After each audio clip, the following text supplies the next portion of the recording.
Nah itu tadi kita lihat kan tadi kalau kita ajarkan ya asma Allah, terutama itu tadi Allah misalnya gitu, ya Allah, atau basmalah Bismillahirrahmanirrahim. Anak harus dengar kalau ayah bundanya atau abi uminya ucapkan itu pas mau melakukan sesuatu kan Bismillahirrahmanirrahim. Si anak juga walaupun dia belum kalau kita mengucapkan Bismillahirrahmanirrahim kan ini mulut kita ya, dia jalan di badan kan Bismillahirrahmanirrahim, Bismillahirrahmanirrahim. Nah, anak mendengar. Ya. Nah di badannya juga langsung jalan Bismillahirrahmanirrahim. Ya. Dan dia lihat juga matanya ada ucapan mulut orang tuanya ya mengucapkan basmalah Bismillahirrahmanirrahim. Ini juga jalan. Dan kita juga membiasakan kalimat-kalimat thayyibah ya, alhamdulillahirabbil alamin, masya Allah, tabarakallah, astagfirullahaladzim. Nah itu penting, itu pembiasaan ya menyebut asma Allah ya, karena ini semua badan manusia ini sesungguhnya kalau disebut asma Allah atau kalimat-kalimat thayyibah atau zikir-zikir itu dia senang sekali, ini badan ini masya Allah, dia gembira sekali. Kenapa? Karena ya ini tadi dalam proses penciptaannya ini di dalam sel-sel otot ini itu ya, antar sel-sel otot itu mereka berkomunikasi. Ini triliunan sel di sini. Jadi kalau kita lafazkan Bismillahirrahmanirrahim, itu semua sel kayaknya gembira banget. Dia bilang sama sel yang lain, ya, ini dengan nama Allah yang Maha Pengasih lagi Maha Penyayang. Ya, kita ini dikasih dan kita disayang. Ya, mungkin ya begitulah kira-kira. Ya. Nah, kemudian Asmaul Husna. Asmaul Husna itu dalam penelitiannya tahun 2000 ya, oleh Ian Marshall dan Donna Zahar, itu ternyata ditemukan Asmaul Husna itu programnya ada di otak manusia yang ini namanya lobus temporalis. Di atas telinga ya, di sini ada program ya Rahman, ya Rahim, ya Aziz, ya Jabbar ya.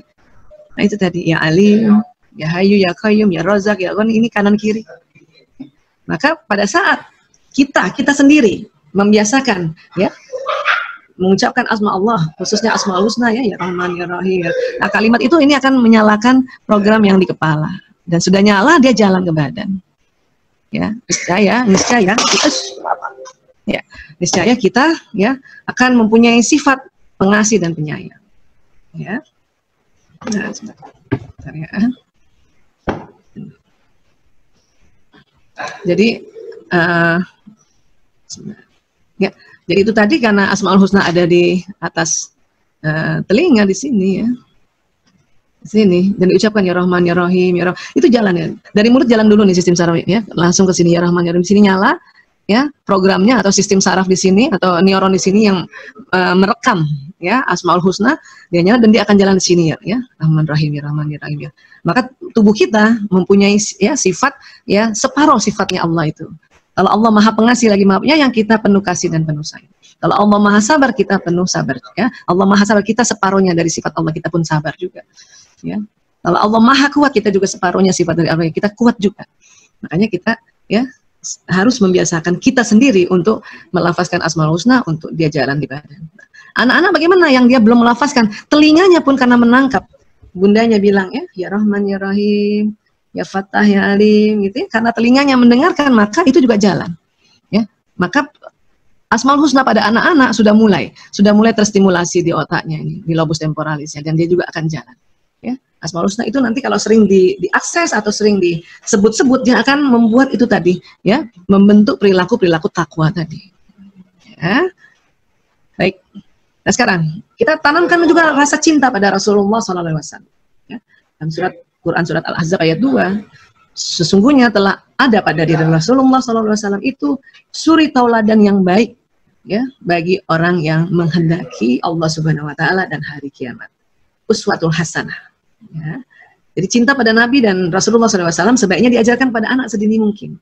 Semakin dini akan semakin tertanam dalam diri anak itu. Karena tadi lobus prefrontalnya akan ada terisi. Ya. Caranya apa? Nah, ini tadi. Seringlah bersalawat pada Rasulullah SAW.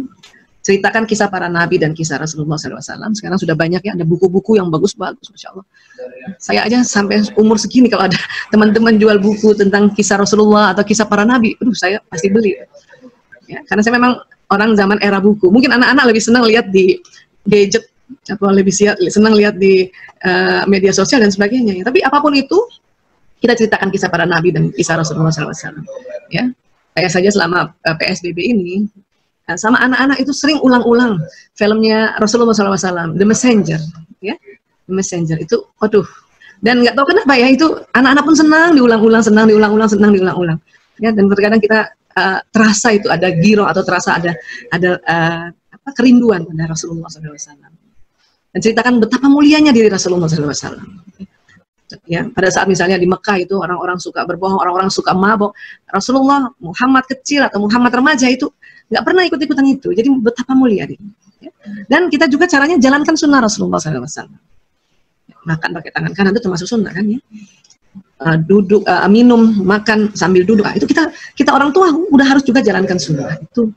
Ya, dan sunnah yang lainnya ya. Sekali lagi tapi lakukan dengan dialogis atau dengan ya cara berdialog. Anak-anak seneng kok itu. Apalagi anak sekarang ya. Oke.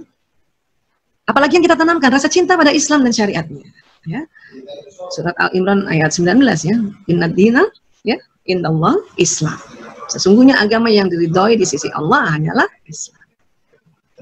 Dan surat Al-Imran ayat 85, barang siapa yang mencari agama selain Islam, maka sekali-kali tidaklah akan diterima agama itu daripadanya. Dan dia di akhirat termasuk orang-orang yang merugi. Nauzubillah min dzalik. Ini harus ditanamkan dari kecil. Sehingga anak-anak ya pada saat nanti dia besar, mungkin dia keluar negeri, dia berjumpa dengan orang-orang yang mungkin agamanya bukan Islam. Ya, memang secara toleransi, secara hablum minan nas mereka saling tolong menolong kah ya. Tapi itu tadi ya secara akidah tetap anak-anak kita dari kecilnya karena sudah dimasukkan ya tentang bahwa yang agama diridhoi Allah itu Islam, dan itu tadi kalau kita pindah agama itu kita akan merugi. Ini harus dimasukkan dari sejak kecil dan diulang. Kenapa sejak kecil? Itu tadi supaya otaknya yang di prefrontal itu diisi. Dan kadang-kadang anak waktu masih kecil itu hormon-hormon testosteron yang buat laki-laki dan estrogen progesteron itu belum melonjak. Jadi anak-anak masih patuh. Ya. Kalau sudah mulai pra-remaja atau remaja, ini kadang-kadang ada pertentangan dan harus ada ya saling berdialog yang kadang-kadang cukup menentang dan sebagainya. Makanya harus dari kecil.